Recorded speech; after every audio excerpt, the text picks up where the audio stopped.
Assalamualaikum warahmatullahi wabarakatuh. Bismillahirrahmanirrahim. Alhamdulillahirabbil alamin. Allahumma shalli wa sallim ala sayyidina Muhammadin wa ala ali sayyidina Muhammad. Kita akan melanjutkan bait Nadham Aqidatul Awam yang ke-21. Bismillahirrahmanirrahim. Wal malakul ladzi bila abin wa la akla la syurba wa la nauma nahum tafsilu ishrin minhum Jibrilu Mikalu Israfilu Izrailu Munkar nakirun wa raqibun wa kada Atidu malikun wa ridwan uhtada Arba'atun min kutubin tafsiluha Tauratu Musa bil huda tanziluha Zaburu Dawuda wa Injilu ala Isa wa Furqanun ala khairil mala Wa suhuful khalili wal kalimi Fiha kalamul wakamil alimi. Wal malaku adapun malaikat alladzi bila abin wa ummin yang tanpa ayah dan ibu. Sifat malaikat tidak punya ayah, tidak punya ibu. Artinya mereka tidak dilahirkan seperti manusia atau hewan yang lainnya. La akla la syurba. Mereka tidak makan dan tidak minum. Wala nauma lahum, dan mereka tidak tidur. Wala nauma, dan tidak ada tidur lahum bagi mereka. Mereka juga tidak harus atau tidak membutuhkan tidur. Para malaikat itu berapa? Tafsilu ashrin.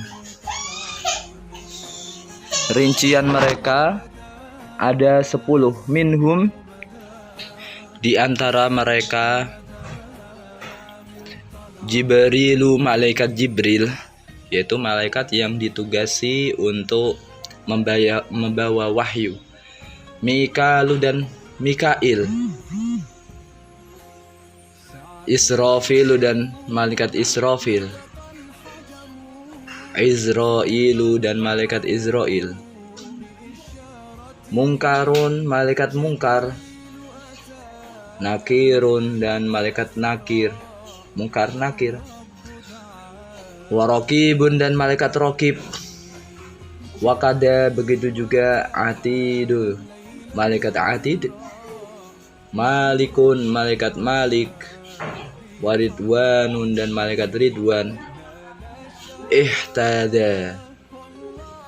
Ihtada, yang diikuti. Arba'atun, ada 4 kitab. Arba'atun, 4 min kutubin, dari kitab. Kitab yang harus dan wajib kita imani ada 4. Tafsiluha, adapun rinciannya. Taurat Musa, yaitu Taurat, kitab Nabi Musa. Bil huda, dengan petunjuk. Bil huda, dengan petunjuk, hidayah. Tanziluha, diturunkanlah kitab Taurat. Zaburu, yang kedua, Zaburu Dawuda, Zabur Nabi Dawud. Wa Injilun, dan Injil, kitab Injil. Ala Isa, diturunkan kepada Nabi Isa. Wa Furqanun, dan kitab Furqan, yaitu Al-Quran, sebagai pembeda antara yang hak dan yang batil. Ala khairil mala, atas sebaik-baiknya pimpinan, atas sebaik-baiknya kekasih, sebaik-baiknya manusia, yaitu Nabi Muhammad sallallahu alaihi wasallam. Wa suhufu khalili, dan suhuf Nabi Ibrahim al-Khalil. Nabi Ibrahim al-Khalil, yaitu kekasih Allah. Wal kalimi, dan suhuf Nabi Musa al-Kalim, yaitu orang yang berbicara langsung dengan Allah. Fiha kalamul hakami, Di dalamnya terdapat firman-firman Allah yang maha bijaksana, Al-Alimi yang maha mengetahui. Al-Alimi yang maha mengetahui. Wa kullu ma ata bihi rasulu, adapun setiap sesuatu yang dibawa oleh Rasul, setiap sesuatu yang dibawa oleh Rasul, baik berupa mukjizat, terlebih kitab-kitab dan isi-isi di dalam kitab, maka dari itu apa? Fahaqquhu taslimu, maka hak bagi kita, hak baginya, fahaqquhu, maka haknya ataslimu, kita berpasrah.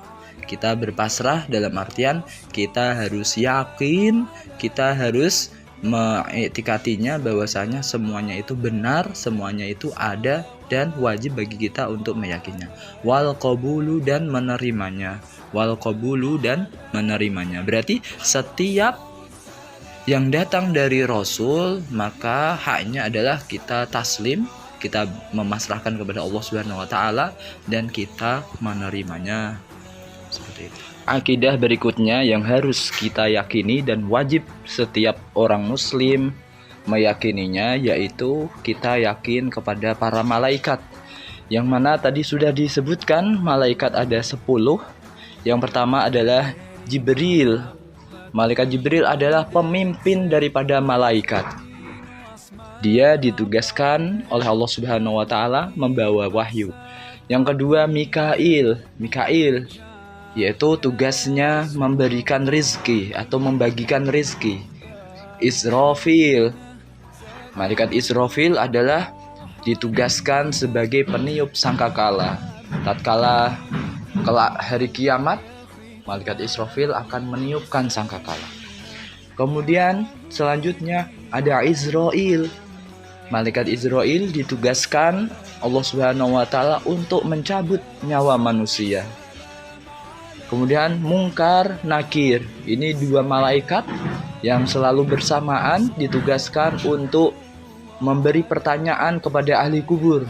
Tatkala ahli kubur itu baik dan bisa menjawab pertanyaannya, maka akan selamat dari azab kubur. Apabila tidak, maka akan ada hukum di dalam kubur. Warokibun, wakada atid, rokib dan atid. Ini adalah malaikat yang ditugaskan oleh Allah Subhanahu wa taala untuk mencatat amal manusia. Tatkala amal itu baik, maka rokiblah yang mencatat amal tersebut. Apabila buruk, maka atidlah yang akan mencatat. Malikun, dan malaikat Malik yaitu malaikat yang menjaga pintu neraka. Waridwan, dan malaikat Ridwan, penjaga pintu surga. Semoga kita bisa langsung berjumpa kepada malaikat Ridwan di akhirat kelak, sehingga kita bersama-sama masuk di surga Allah Subhanahu wa taala, dan sehingga kita bisa melihat Allah Subhanahu wa taala. Baik. Kemudian bait selanjutnya, ketika kita sudah meyakini bahwasanya Tuhan adalah Allah Subhanahu wa taala, para nabi dan rasul adalah utusannya, kemudian malaikat kita harus mengimaninya dan beserta tugas-tugasnya. Kemudian kita juga harus mempercayai apa yang dibawa rasul, utusan Allah Subhanahu wa taala, yaitu berupa kitab. Di dalam Al-Quran disebutkan ada 4 kitab yang diturunkan kepada para nabinya. Yaitu apa? Yaitu kitab Taurat, Zabur, Injil, kemudian Al-Quran. 4 di sini diturunkan kepada nabi tertentu. Taurat diturunkan kepada Nabi Musa, Zabur, Nabi Dawud, kemudian Injil kepada Nabi Isa, dan Al-Quran diturunkan kepada Nabi kita Muhammad Sallallahu Alaihi Wasallam. Allah Subhanahu Wa Taala tidak hanya menurunkan kitab, akan tetapi Allah juga menurunkan suhuf. Apa itu suhuf? Bedanya apa dengan kitab? Kalau kitab adalah isi firman-firman Allah Subhanahu wa taala yang telah dikumpulkan. Yang telah dikumpulkan itu namanya kitab. Tapi kalau suhuf yaitu adalah di dalamnya terkandung firman-firman Allah Subhanahu wa taala namun masih berupa lampiran-lampiran. Makanya dinamakan suhuf. Sohifah yaitu lampiran. Nah, suhuf ini diturunkan kepada siapa? Salah satunya di antara mereka yaitu Al-Khalil, Nabi Ibrahim Khalil mendapatkan suhuf. Begitu pula Nabi Musa juga mendapatkan suhuf. Berarti Nabi Musa mendapatkan kitab juga mendapatkan suhuf. Kemudian siapa lagi? Seperti Nabi Idris juga dan nabi yang lainnya.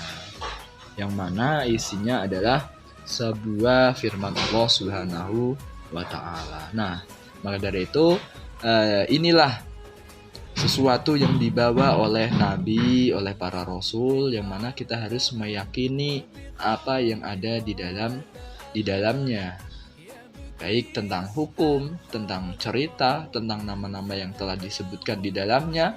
Maka dari itu menjadi sebuah kewajiban.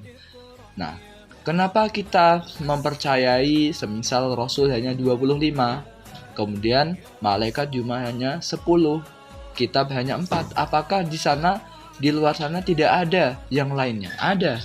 Akan tetapi kenapa kita wajib meyakini hanya itu?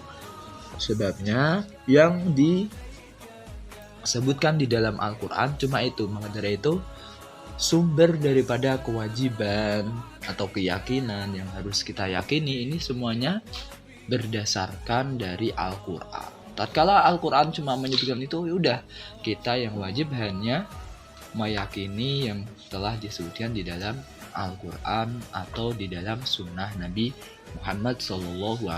Adapun yang lain kita tidak diwajibkan. Apabila kita tahu dan mengerti, itu lebih baik. Demikian yang bisa Ustadz sampaikan. Semoga ini manfaat dan kita hafalkan baik nadhamnya ataupun pemahamannya, dan nama-nama tersebut kita harus tahu dan kita yakini. Wallahu a'lam bishawab. Assalamualaikum warahmatullahi wabarakatuh.